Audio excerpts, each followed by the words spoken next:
Alright, so for today's review, I'm taking requests from you guys. I gotta say, I was really surprised when I heard you guys wanted me to review one of my dogs, Klaus. But here we go. This is Klaus. He's some kind of hound mix. Not really sure. He sleeps funny and he has bad allergies, but we found an injection that works for him real well. So hopefully that means that we'll be able to get those under control. He really likes my other dogs, Rupert and Daisy. I don't know what else you guys want me to say, but there you go. There's your review of Klaus. No, I'm just kidding with you guys. This hat is very too small for me. Wow, okay. But I bought it specifically for this review. So I'm gonna wear it specifically for this review. Wow, that looks bad. Dang. Antlers don't even stand up right. There we go. That's a little better. Alright, this is my belated Christmas review that I've been talking about for a while of the movie Klaus. Which is why I made that joke earlier, because my dog's name is actually Klaus. That particular dog that I was talking about. That was a funny coincidence.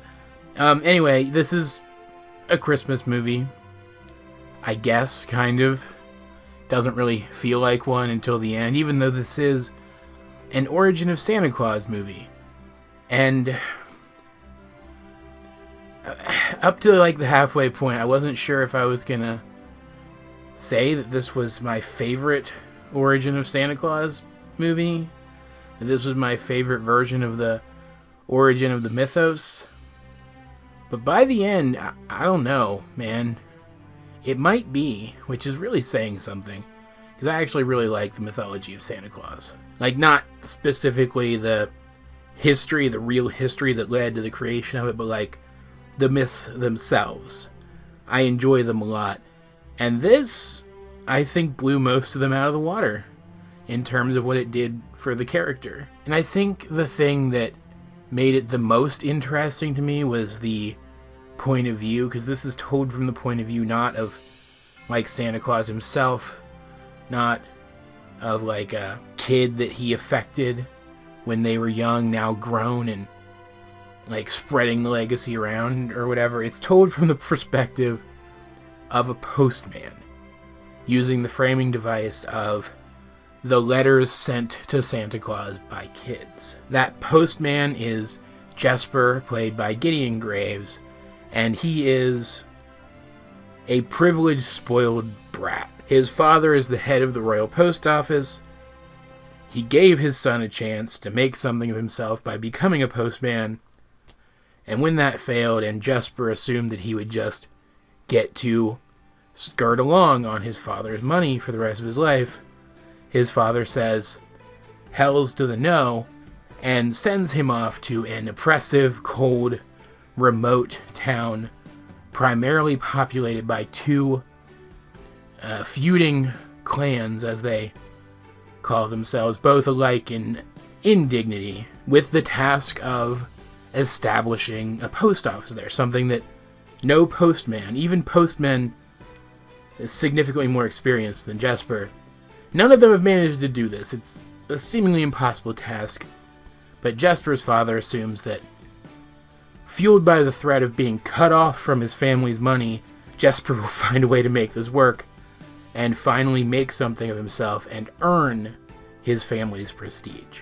Once there, once he sees that the children there are in a pretty rough sort due to the constant feuding, Jesper forms a symbiotic relationship with an old recluse who lives outside of town working as a woodsman, named Klaus, played by J. Jonah Jameson, who likes kids. He likes to see them happy, and so Jesper starts delivering letters from the kids to Klaus, who is also a toy maker, and in exchange, Klaus delivers them toys. And then it's around the activities of these two characters throughout the rest of the movie that the mythology of Santa Claus is built up through the stories that the kids tell to each other. And I'm not gonna lie, right out the gate, I will freely admit that this is kind of a tropey movie.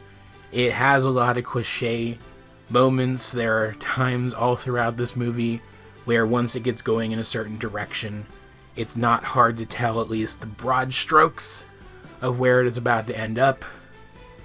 Though, saying that, I want to be clear that this is an example of tropes are not bad. Anyone who has been to the TV Tropes Wiki will know exactly what I'm talking about. Tropes, cliches are not bad things, inherently. People talk about them like they are, but that's just not true. They are tools which are used to make a story, to build a story. They're sort of preloaded building blocks for stories, and when they're made good use of, even if a movie is incredibly trope-heavy, it's going to turn out to be a good movie, and this was an example of that. I will not say that the story of this movie, in and of itself, was amazing or anything, but it was very good.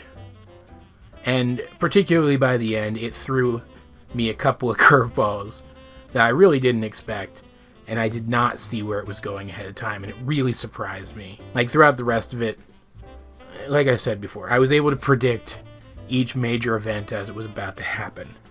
But those two things at the end really surprised me. And I was never dissatisfied with where the story went or anything. And I'll also say right out the gate that I am predisposed towards liking this story because it's one of those, the children are our future, the new generation will supplant the hate of the old generation kinds of stories that you guys know I eat up so hard, because it is very much the happiness that Jesper and Klaus bring to the kids of this town, which influences everyone else to change and things to improve, which I only feel comfortable telling you guys because one of the most magical things about this movie is seeing that happen. Like, it's easy to predict early on that it's going to happen, but seeing it happen is really something special, because this movie has a bunch of like montage sequences which show various passages of time throughout it, and they start out funny. Like, the sense of humor in this movie is really good, and it's particularly good because the voice actors sell their characters very, very well. And so the montage sequences start out very comical, and they're very good, and I was laughing out loud. But then, as the movie progresses, and sometimes even within the same montage sequences, they turn from good comedy to like genuinely heartwarming, and then you get ones that are like genuinely heartbreaking, and like it feels like the kind of thing that would give you emotional whiplash, but it doesn't. It progresses from one to the next so naturally and so fluidly. Like, I would go from tearing up a little bit laughing to tearing up a little bit because I was on the verge of crying. I went from one to the other multiple times throughout this movie, and yet I never once felt overwhelmed by the change in emotional state. It felt like a very natural, very satisfying progression of emotional states. And in fact, that's the way you could describe this entire movie. It was very satisfying. And nothing in this movie felt overdone or underdone, really. And even though, like I mentioned before, the mythological stuff built around the Santa Claus character, that's stuff that the kids make up throughout the movie, and therefore there's not really a magical mythos surrounding this version of Santa Claus. This movie was magical. It had genuinely magical moments. It's just, rather than like supernatural elf magical, they were like down-to-earth human kindness magical, warm moments magical. And they hit me pretty freaking hard. And I think if you're the kind of person who likes the kind of stories that I tend to like, they're going to hit you pretty hard too. And all of that in and of itself would be enough for me to give this movie an extremely positive review. But that is not all that this movie has to offer, because by God, is the animation in this thing just impeccable. Like, it's flawless. It's fantastical. There's a depth to the characters and the backgrounds, like, visually speaking. Like, there's a decent amount of depth to them in terms of their characterization, too. But just, like, visually speaking, there's a certain depth to the characters and to the locations that's just astonishing. I was stunned by how consistently gorgeous this movie is from beginning to end. And the things that it does with the lighting, like, I have never seen an animation that was lit this well, that was lit this phenomenally, that made use of lighting nearly as well as this one does. Maybe some of the, like, classic Disney animated movies. But even then, this movie rivals that. And I think even surpasses them in a lot of areas. Like, I think probably the only one that I would say, because the word of the day here is mood. This movie sets moods via its location designs and its lighting so brilliantly that, like, I don't know, maybe The Lion King, maybe The Little Mermaid rival this movie, but even then, it's a close call. And there's, like, this fluidity to the characters' movements and to the movements of the camera. Like, I'll try to find a trailer or something that's not quite as likely to get content ID'd and throw up some clips here for you guys so you'll know what I'm talking about. But the way the camera moves, the way the characters move, it's so smooth. Impeccable really is the right word. Perfect really is the right word. Flawless really is the right word. The way the characters move and the way the camera moves and the way the lighting is applied and the way the characters are drawn and designed. Looking at this movie, you get the sense that it has to be computer generated, computer animated, or at least partially computer animated. And it's not. It's entirely hand animated. I mean, I'm at a loss for words. I really appreciate traditional hand-drawn animation. I like CG animation too. It's groundbreaking. It's cool. But traditional hand-drawn animation is an art form in and of itself, and it's one that, I mean, we're on the verge of losing it if we're not careful. And yet this movie comes out of nowhere and rivals, if not surpasses, the greatest hand-drawn animated movies of all time. If you are someone like me who appreciates the technical aspects of animation, and you haven't seen this, by God, what are you waiting for? It's magnificent. It's about an hour and 40 minutes long, and it's the kind of movie that if you're an older kid, you can put on for your younger siblings and sit through it with them, or if you're a parent with kids, you can put it on for your kids and sit through it with them, and you will enjoy this movie, and they will enjoy this movie. I think it will be an all-around good time. It's a fantastic family movie. It's got good messages of hard work and positive change and having a desire to bring joy to other people. And as I mentioned before, it has that the children are our future.